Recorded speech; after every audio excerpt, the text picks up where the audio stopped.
Welcome to Backstage Pass, the Rockstar Pro Wrestling's official podcast. It's the ultimate opportunity to look behind the scenes at Rockstar Pro and hear from the wrestlers themselves. Now here are your hosts, Chris Poland and Mark Turner.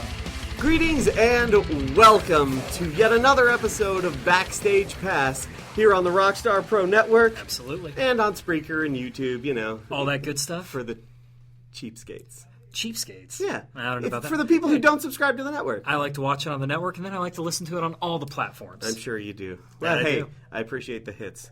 Anyway, Backstage Pass episode 38. 38. Getting up there. That's right. If episodes were years, it'd finally be older than me. Finally. Oh, just now? Just now. Really? Wow, that's impressive. I don't know why I'm telling you this, but I did. Other deep, dark secrets you want to No, unleash? that's it. You know, I think you're actually 40 and you're just kind of underplaying it. Is that what you think? Possibly, yeah. You're wrong. Well, speaking of big-time numbers, we're coming off of 4, right? You mean 4? No, I mean 4. Yeah. The 4-year anniversary event at the last pay-per-view for Rockstar Pro Wrestling this past February. What an amazing show it was. And Kris, I have to tell you, the Foundation, they didn't fare that well on that night. I mean, Grits and Gravy lost the Rockstar Pro Tag Team Championships. Yeah, that's true. Nate Wings got pinned in the Scramble match, and Ace Perry became the number 1 contender to the American Luchador Championship. Yeah. And then to top it all off, C.W. Scott pins Ron Mathis in the main event in Armageddon Games. I'm sure the Foundation didn't see that one coming. That was a shocker right there, and Team Rockstar Pro stood tall in the center of the ring at the end of the day. What do you think about 4? You really want to know what I think? Yeah, I want to know what you think about 4. All right, I have some witty rejoinders for you. Okay, come on. Bring All it right, on. well, let's talk about Ace Perry. Let's talk Yeah, about it. he won the 8-man aerial assault match, didn't he? He did. He won that shot at the American Luchador Championship, Correct. didn't he? Correct. Who's currently American Luchador champion, Mark? It is Ron Mathis, yeah. Yeah, that's right. And Ace Perry got his match, didn't he? He did. Yeah, so it didn't work out too well in the long run for him, No, did it didn't. I mean, Ace Perry stepped up, but he still needs to take that next step to truly become a champion here. But he's making strides. You have to give him that. All right, well, I suppose. But let's go through the list as you were. Grits and Gravy, you're all excited because they lost their tag belts to... They did. This is awkward. Yeah, they did. I mean, that was a surprise as well. I mean, in a fatal 4-way tag team match, anything can happen, right? Oh, I mean, yeah. the champion's advantage is gone, but this is awkward. I don't think a lot of people saw them walking out as the tag team champions, but the reign of awkwardness has begun, and it has been pretty awkward, hasn't it? Oh, absolutely. Yeah, it has. You never know what Sid Fabulous is going to say, but you are guaranteed of one thing. What's that? It's going to be weird. It is. He's talking about peeing on people. He's talking about dead cats. I don't even remember what he was saying about that. I don't know. You never know what he's going to say. Not at all. Here's the thing. He and Chimera can enjoy their time right now. Okay. But as far as I see it, Grits and Gravy own those tag team championship belts. They introduced them to Rockstar Pro Wrestling. In my mind, they're still their belts. Sid and Chimera, they're just kind of holding them for the time being. Well, Grits and Gravy did bring those championships to Rockstar Pro. That's right. They're the only 2-time Rockstar Pro Tag Team Champions. And the first Rockstar Pro Tag Team Champions. That is correct. But ever since they lost those tag team championships, they've yet to win a tag match. I mean, they've been on a losing streak ever since. I mean... You done? Do you really think they're going to turn it around on one night? Yes, I do. Ever since. Okay, I guess we'll... I have absolute faith in my family members and the Foundation. Okay. And yes, I do think they're going to turn it around. Well, we'll see what happens at Beware the Ides of March. I mean, Grits and Gravy finally get their rematch. Yeah. And let's not get to Beware the Ides of March yet. Let's talk about 4. We still have to go through all the things that you said about my family and the Foundation. Okay. Yeah, get it off your chest. Get it off your chest, buddy. Come on. Jake Let it out. Fought Dave. Yeah, he didn't did. he? He did. Yeah, who won that match, Mark? Jake Crist won. Yeah, that's right. Jake Crist won. He did. So who's the better Crist brother? Well, I mean... I'll tell you who. Okay. It's the ace, the man who knows all and sees all, the man who motivates, who inspires, Jake Crist. Well, yeah, Jake Crist on that night, he beat Dave Crist. But, you know, Jake and Dave, they've been, for years, it's been argued who's the better man. It keeps going back and forth for years. On that night, Jake was better. I'll give it to him. He beat him on that night, but I have a feeling Dave will get his revenge at some point in time. Absolutely. Well, I finally have to talk about it. Talk about it. You've forced my hand. Okay, what is it? Armageddon Games. Yeah. What a match that was. It was. It was a great match. A phenomenal, a spectacle, I'd say. No doubt. And yes, in the end, C.W. Scott did pin the White Trash Messiah, Ron Mathis. He did. But it is far from over. First of all, No, it's not over. it took everything C.W. Scott had, as well as everything Aaron Williams No doubt. and Ganger and Sami Callihan had to take out the Foundation temporarily. Temporarily. Okay. Because you want to talk about Beware the Ides of March so much. Yeah, I do. C.W. Scott versus Ron Mathis for the American Lucha Corps Championship with no disqualifications. Yeah. You really think C-Dub has a shot against a man as violent as the White Trash Messiah? I think C.W. Scott does have a shot. I wouldn't say the favorite. Ron Mathis, absolutely, he has to be labeled a favorite in this matchup. I mean, this guy loves death matches. This guy is the master of pain. This guy's been through a lot. And C.W. Scott, he just had his first match in 15 months. And frankly, when he was an active wrestler, his career wasn't up to the level of Ron Mathis anyway. But C.W. Scott, he's fighting for everything in this match. We saw what happened at Armageddon Games. He was fighting for everything on that night, and it got him the victory. It's the same narrative in this matchup as well. He's fighting for Rockstar Pro, his baby, the thing that he started here in Dayton, Ohio. He's fighting for it on that behalf, and it led him to victory at Armageddon Games. It might do the very same thing and Beware the Ides of March against Ron Mathis. It just might. It might. Yeah. You say that all the time. It might. Well, it did at Armageddon Games. And, it's very inspirational that C-Dub would fight for his company. It is. You got to give it that. But no DQ. Ron Mathis can do anything he wants to C-Dub in this match. He can. I think that tilts the scale so far in Mathis's favor that this is all but academic. I mean, C-Dub is done. If he ever hoped to wrestle again after Ides of March, it's not going to happen. Well, Ron Mathis is going to put an end to his career. Well, I don't even think C.W. Scott cares if he has another match after Beware the Ides of March. So I don't even care. I don't even think he cares if he breaks his body as long as he defeats Ron Mathis. He knows how important having gold is to Ron Mathis. I don't even think C.W. Scott cares that much about being a champion currently. He said that he doesn't really envision himself being an active wrestler all the time at this stage of his life. Yeah. But I think he wants to take the gold away from Ron Mathis because he knows how devastating that would be to him and the Foundation as a whole. That's his goal right here. He doesn't care if he'll break his body in the process. I mean, I just can't wait for the matchup. You said there's no rules in this matchup, right? That's right. Armageddon Games. There are no rules in that matchup, too. There's lots of weapons all over the place there. Sure. In the end, Ron Mathis was the one dumped through glass. It wasn't C.W. Scott. Yeah, but it wasn't one-on-one, was it, Mark? And if it wasn't for C.W. Scott's teammates, there is no way he would have put Mathis through that glass pane. I mean, I guess we don't know that. You could be right about that, but there's no way in knowing. I guess we'll find out at Beware the Ides of March who the better man will be on that night. I mean, I can't wait to see that matchup. Very personal. Definitely looking for Beware the Ides of March. Yeah. But before we get to that, I believe you've arranged some special guests for our Spotlight segment. Yeah, absolutely. I have special guests. I think you're going to be not too happy with it, but it's going to make for great TV. It's going to make for great podcasting. It's going to be a great time. Let's just bring them in. How about that? Let's bring them in. Well, here we go. It's time for the Rockstar Wrestler Spotlight. All right, ladies and gentlemen, welcome back to the Rockstar Pro Network. And Kris, you see the guests right here. I told you I had a surprise. OI4K's own Aaron Williams and JT Davidson. I know you love these guests, right? Gentlemen. Lady. You better put a smile on that face of yours. I don't have to be happy, do I? Do you want me to come over there and mess up your man bun? No. Then you better put a smile on that face of yours. I'm just saying a smile goes a mile. It does. Okay. Yeah. It does. It goes a long way. Caring, sharing, and all that other stuff. That good? So, yeah. That's much better. Genuine? Act like you've been to kindergarten. That's good. Okay. All right. I love this. I knew this was going to be a great idea, bringing them on. This is Thanks, great. Mark. But you guys, both of you guys, you haven't been on the Backstage Pass podcast in quite a while. Yeah, what's up with that? Seriously. I don't know. We're busy. This guy's actually technically in charge of the podcast, so... Yeah, I pulled some strings. I got you guys. That's fine. Appreciate it. But and Aaron, I wanted to start with you. We haven't had you on here in a very long time. I believe throughout all of last year. And yeah. in that time, a lot has happened. A lot has happened. Man. I mean, you went through a major knee surgery, right? Yeah. And the timing of it must have been devastating. I mean, you were just competing in Best of the Best for CZW, correct? Yeah. I mean, what were you thinking going through all that at that point in time? Nothing good. Right. Well, to be completely honest. Yeah. But yeah, you're right. It was probably it was terrible timing. I was just competing for Best of the Best. At that point in time, I didn't realize it, but I had actually been wrestling on it for about 7 months while it was torn. Unbelievable.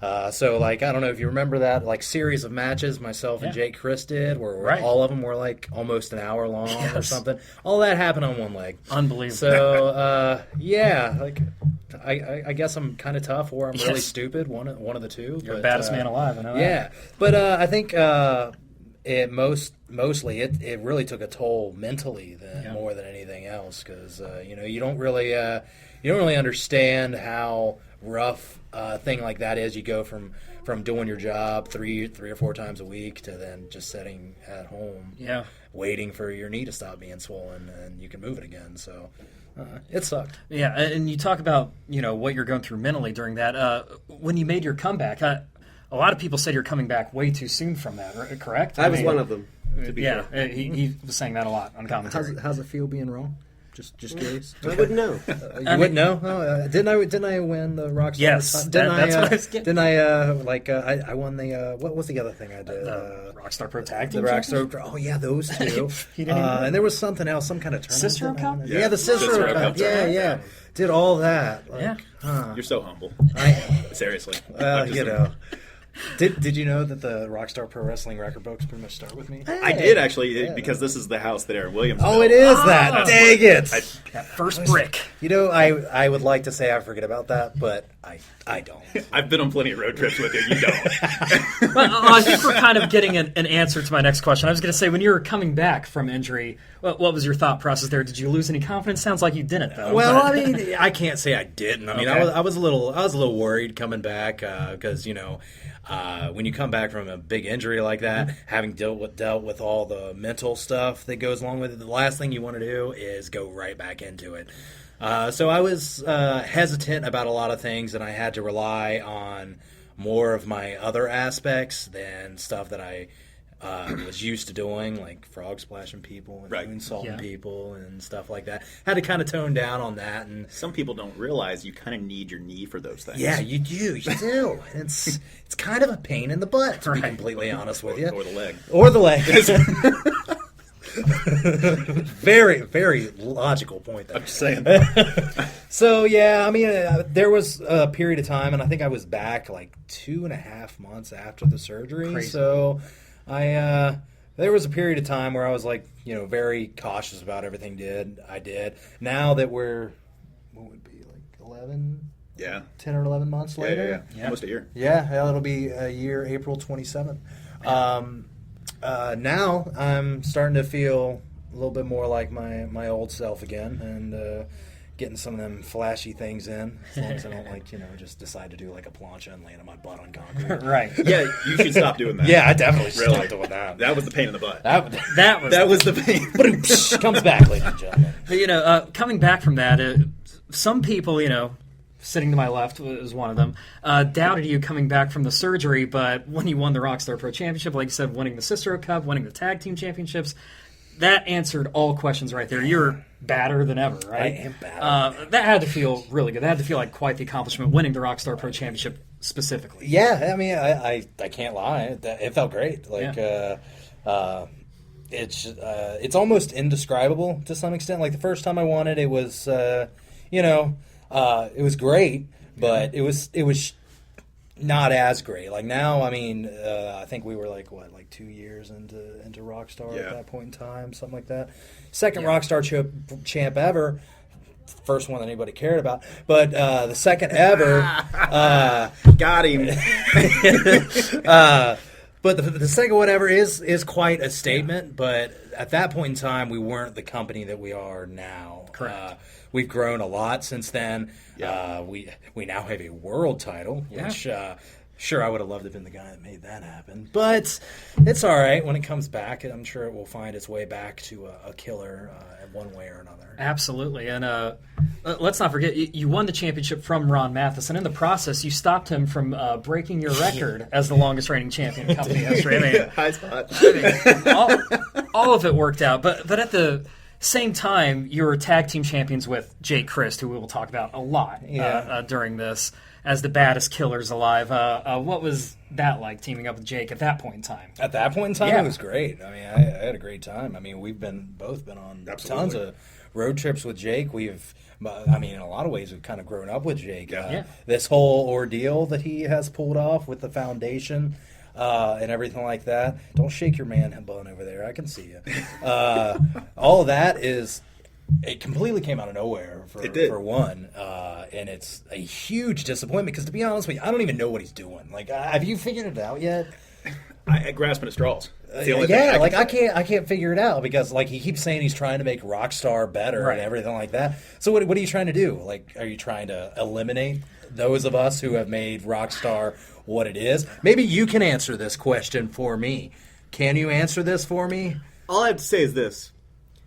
Ever since the foundation was formed, look at the amps, look at the pay-per-views. Tell me that they are not the best we have ever had here in Rockstar. You know what? You have a solid point. I'm just asking a question here. Who's been on those amps? Oh, I think there's a couple of killers that might have been supporting. And I'm pretty sure. Actually, I'm pretty sure that guys like myself and Dave Crist and Zachary Wentz and Kyle Maverick and all these other names that I'm dropping here are making that happen. So I'm still in the air on what exactly the foundation is trying to do, Beardface. Beard facade. You guys both have facial hair. Beard facade. So Mark. But we're good-looking gentlemen. And I think I pull my Fu Manchu off very well. He really does. I do. Look at that. No, seriously, this is luscious. It is. It takes a lot of people. I won't deny that. Right? But We talking about your sex life right now? no, what we're talking about is making Rockstar great. It takes a lot of people. You're right. And you know what? Yeah, I understand that, there are owners of this company. But who's really doing the wheeling and dealing? Who's doing the booking? Who's the general manager of this company for nearly the next 5 years? It's Jake Crist. How can you not give him credit for making this company as great as it is? Okay, all right. Well, I'll take what you're saying there, but let's do the flip side, shall we? Yeah, let's play devil's advocate for a little bit. There was a point in time where somebody else was the booker of this company, and he liked to claim that he made it what it is. But then there are guys who win in the ring, and guys who put on the shows, and guys who killed themselves for this company that could probably make claim that they were the ones who built this house. Hey, I'm not playing down the role you played. You are very important to Rockstar. I'm not going to deny that.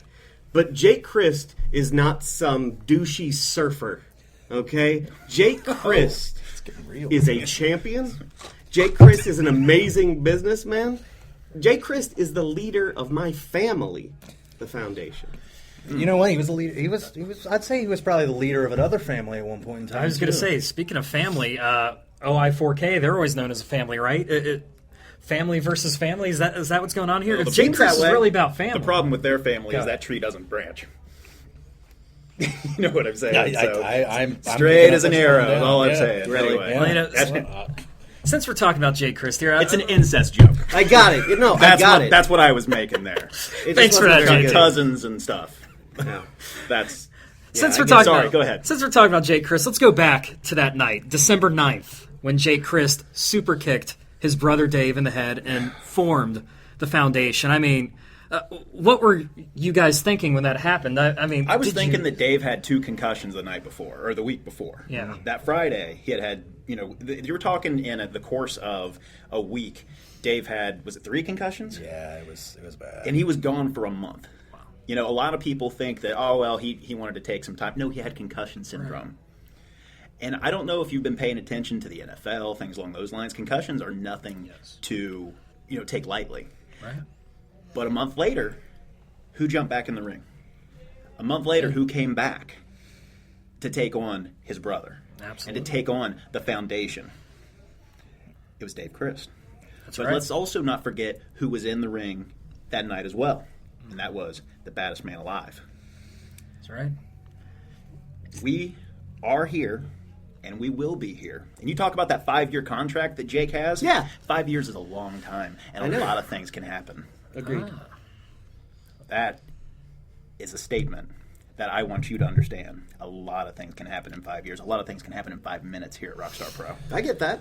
Yeah, whole world can turn around in 5 minutes. We're talking a little bit about the formation of the foundation, but let's talk about when you, JT Davidson, joined OI4K. When was it? Around September-ish of last year, I believe. How did that come about with Dave and everybody there? Well, look, it's not a secret. Everybody has the internet these days, and I did. Aaron alluded to it. We had started traveling. I had started traveling to other companies. With the OI4K at that time. Just Dave and Jake. And really started managing them on the road, and it worked. Yeah. That was just it. There was a lot of chemistry there. As far as I'm concerned, they were probably the greatest unsigned tag team. Oh, absolutely. On the wrestling circuit. Yes. And if I may say so myself, I am becoming one of the best wrestling managers, on the independent wrestling circuit. No argument here. So when you start to put that type of talent together, the type of talent that Aaron Williams has, Zachary Wentz as a young protege, you start to have these type of, this chemistry. Every person, and I guess I'm skipping ahead, but every person in our group can kill it on a night-to-night basis. Absolutely. Independently of each other. But then you put us together, and there is a magic there. Absolutely. I can't say it any better than that, man. Honestly, it's just the way it is. We have, like we said, Dave and I both, our careers kind of speak for themselves. We've both been in the business for over a decade. We've wrestled some of the absolute best talent the world has to offer, and a lot of times we've overshadowed them. And JT is without a doubt one of the best manager out there, in my personal opinion. I mean, you could put him up against a Truth Martini any day of the week, and I think JT could bring just as much heat and everything as he could. Absolutely. I've only got to be on 3 or 4 road trips, I think, right. And it's night and day. To have an actual manager as opposed to fighting for yourself, it's... Right. Because he is, in a lot of ways, he is our management. He's more than just a guy that comes to the ring with us, a guy that's there when we cut promos. No, he's our management. He takes care of our money. He takes care of our merch. He takes care of all this stuff. He is the man, and I am incredibly happy not only to be a killer, to be associated with JT as a management partner. So. Another thing about Mr. Davidson that we've seen that you don't see out of many managers is we've seen him step foot in the ring and hang with everybody. We've seen him in street fights with Alex Colon. We just saw him get the winning pinfall in a 6-man tag a few weeks ago on Amped. You're welcome for that, by the way. I mean, that's what sets you apart from most managers, correct? Look, as far as I'm concerned, I'll just say it like this. I don't know of any manager who has taken the beatings that I have taken in a ring. Right. Let's be honest. That was the first pinfall I've had at Rockstar. Right. A lot of people don't realize that. Yeah. I had somebody saying they're like, "Oh, man, you're so good." No, I lose all the time. Right. I'm much better outside of the ring than I am on the inside, and I don't hide that. But to get in there, to your point with Alex, I will get in there and I will stand toe to toe. I am not afraid. Oh, yeah. I am not afraid to step into the ring with somebody like that. Seen you in Island of Death. I mean, we've seen, yeah. I have a pretty big fingerprint on this company over the last year. Yeah, you do. Yeah, you do. And lately, you've been really getting in the hair, or breaking the spine, I should say, of Jay Crist, right? So, okay, let me touch on that. Let's go for it. For me, and I think for Aaron, I know for Aaron, he's not smiling at all, man. I told you it goes a mile. Smile goes a mile. Maybe if you put those stupid glasses on, we couldn't see the glare so easily. Yeah, or something like that. You could just take a nap. We'd be fine. We got the show. Anyway, so I know I speak for Aaron when I say this, is that it was an absolute betrayal when Jake did what he did. Mm-hmm. Like I said, I can honestly tell you that for me, coming up in the business with these guys, I was definitely not on their level. So for me, it was looking at them on a pedestal. Aaron, Dave, Jake, all these guys, and getting the opportunity to ride up and down the roads with a guy like Jake Crist, who honestly has taught me so much about our business and things like that. for him to do what he did that night, super kick Dave, and then to put just a beat down on all of us, it was so much more than anything else I've ever been as far as emotionally in the professional wrestling business. It was an absolute betrayal. So you want to talk about somebody who wants to get a piece of Jake Crist? I want every bit of it. There is no doubt, and I will not apologize for that. I want to get at him in the worst way, and I will do it however I need to do it. Absolutely. We've seen that throughout the weeks. You've given him some of the craziest spine busters I've ever seen. This guy, he almost touched the ceiling in the process before he slammed him down. You're impressed by that, right, Kris? You look like you have something to say. Do you have something to say over there? Mark's handling this just fine. No, I'm very curious of what you have to say here. You as a commentator who just didn't want to get beat up, so he joined up with the foundation. I would love to hear your input on what JT's saying. Just from a personal level? Yeah, tell me. From a personal level, I started working with this company in July, I believe, of last year. I have been in the stands since day one. I'm a fan of this company. No one really opened their arms to me the way Jake did once he created the foundation. Don't get me wrong. I know that you come in and you pay your dues and you show your respect, and I know that I was coming in as a rookie and I didn't deserve a whole lot of respect. But when Jake came to me and said, hey, you're welcome, you're a part of this, I went up into the ring, he gave me a big hug.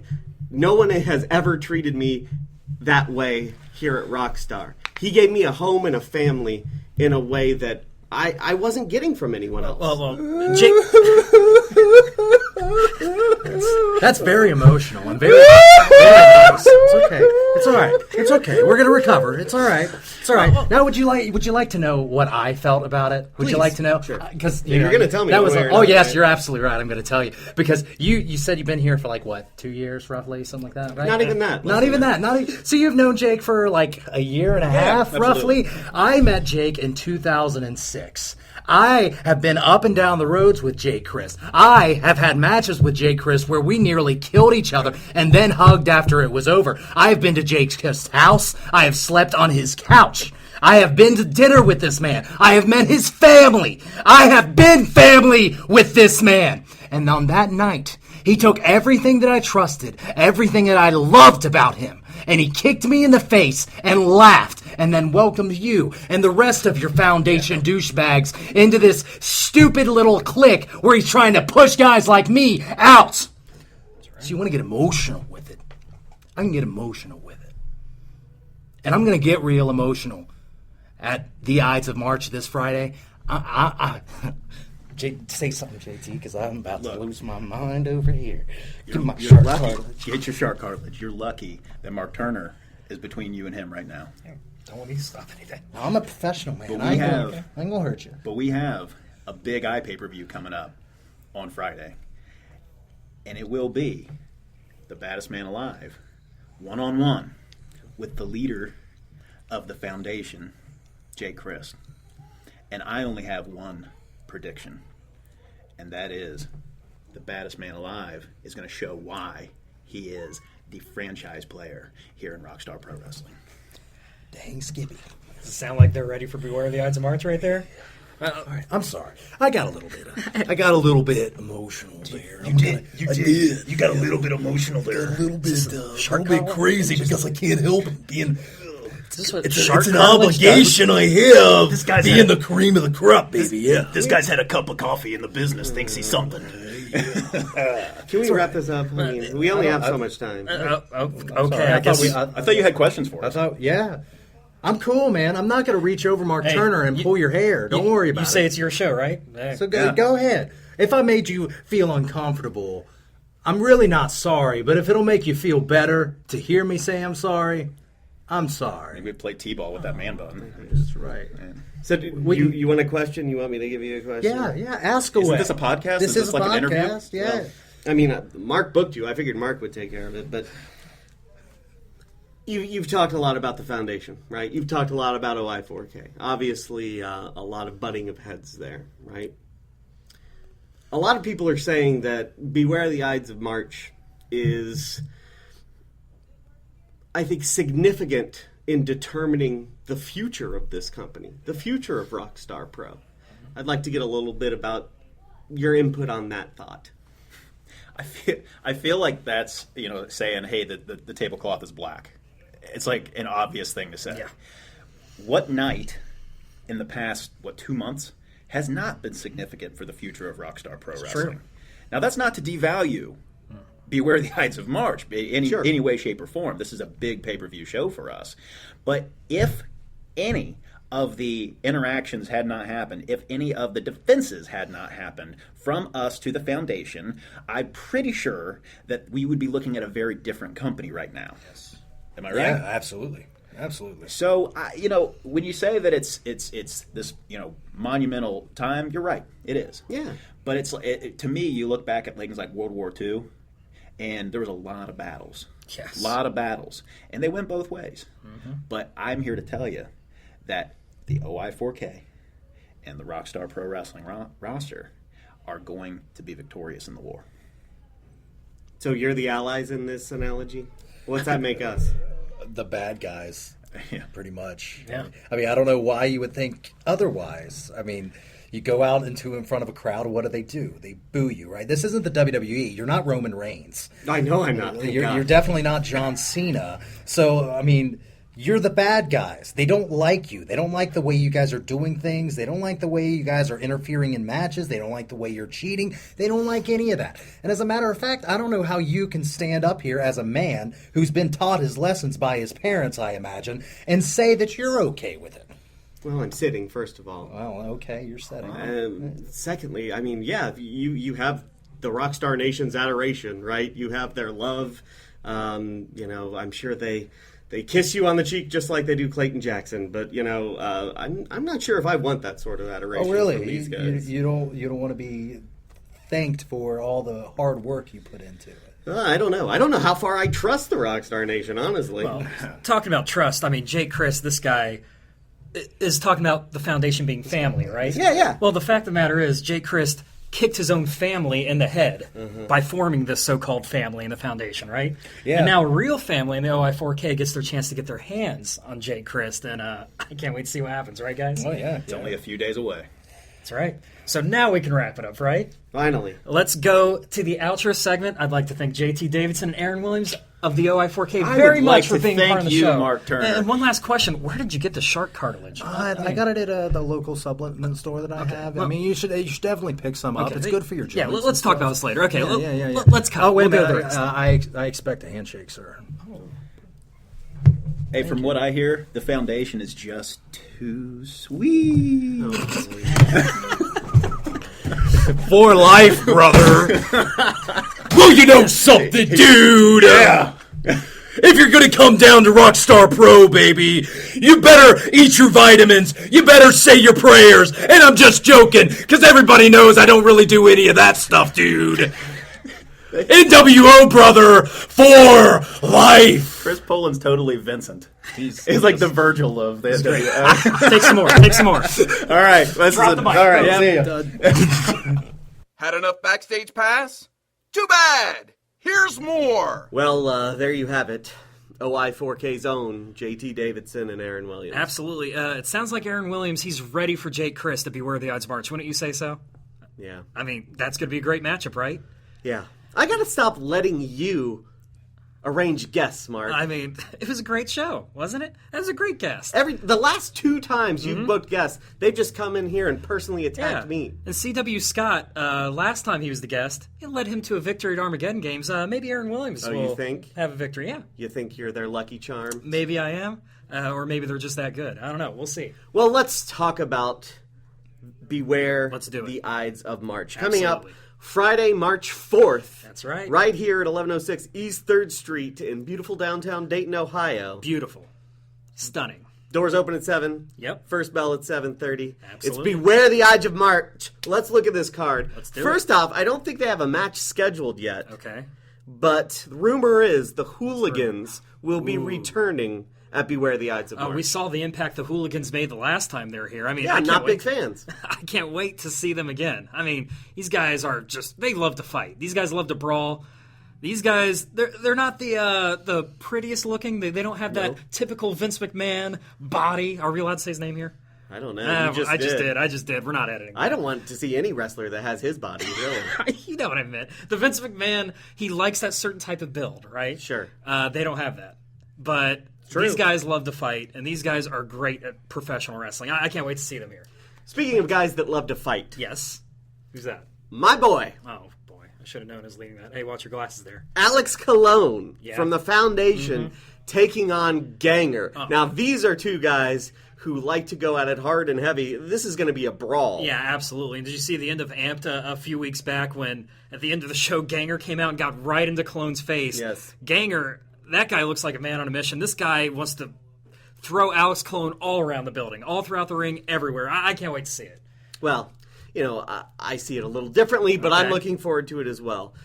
Additionally, in a rubber match, we will see the prodigy Zachary Wentz taking on Chainsaw Joe Gacy. Now, they each have a victory over the other. This will determine who the better man may be. Absolutely. Last two pay-per-views, these two have had solid matches. Absolutely. And each match could have gone either way. And this one right here will be the rubber match, like you said. We'll see who the better man is. I mean, this is a big step here for Zachary Wentz. This guy has had a lot of big-time matches in Rockstar Pro Wrestling. And Chainsaw Joe Gacy, he's won the CZW Wired Television Championship more times than anybody in the history of that company. I mean, that's quite the feather in the cap of Zachary Wentz. If he can beat him 2 out of 3 times in his career in Rockstar Pro, to say that. I mean, he's beat a champion like that. I mean, this could be a moment that we look back years from now and say this is where Zachary Wentz truly started his turn to becoming a big-time player in Rockstar Pro Wrestling. All right, I think we've had enough of you and your bromance with Zachary Wentz. We'll move on to yet another match. I'm looking forward to this one, a bull rope match featuring the Foundation's own Jock Sampson versus DJ Hyde. Yes, DJ Hyde. Last month they faced off at 4, right? Yes. Who won that match, Chris? Well, I don't really remember who won, but I do remember DJ hanging at the end of the match. That is true. DJ Hyde beat Jock Sampson. Let me help your memory there. Okay. He pinned him in the matchup, but then afterwards Jock Sampson immediately attacks him with the bull rope, leading to this matchup right here. And DJ Hyde definitely wants to get his revenge. But I will say this one thing. DJ Hyde loves hardcore matches. He loves matches with not your traditional wrestling rules. I'll say that.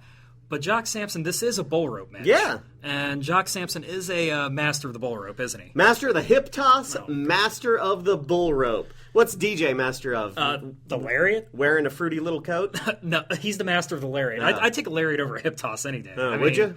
Well, I wouldn't take it, but I would take a man that has a lariat over a man that has a hip toss. Would you take a man that wears a silly little coat? Stop it with the coat, okay? Just drop it. Okay. Well, we've mentioned it at the top of the show. Let's talk about it again. A LuchaCore title defense with no disqualifications. It's going to be the Foundation's own white trash messiah, Ron Mathis, against C.W. Scott. How personal is this one? Like you said, we talked about it. We said everything there is. C.W. Scott doesn't care if this is the last matchup of his career. He wants to take that gold away from Ron Mathis. He knows how much it means to him.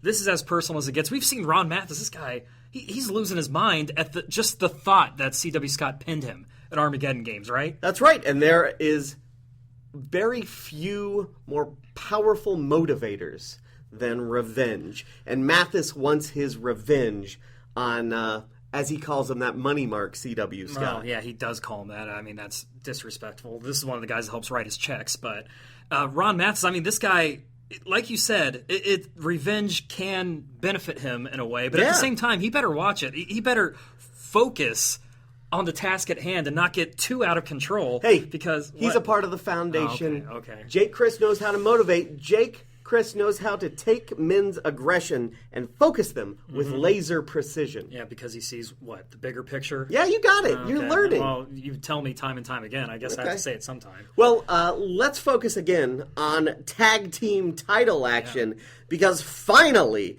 Grits and Gravy get their opportunity to win their tag team championships, back from This Is Awkward. This Is Awkward won the tag team championships from Grits and Gravy. They pinned them in the process at 4. Grits and Gravy, they haven't won a matchup since. Yeah. Let's see if they can regain the gold for a unprecedented 3rd time in this company. But complete and total faith in grits and gravy. That's what I have. We might be seeing some golden showers from Sid. Oh, my God. What? Really? That's where you're going? We might.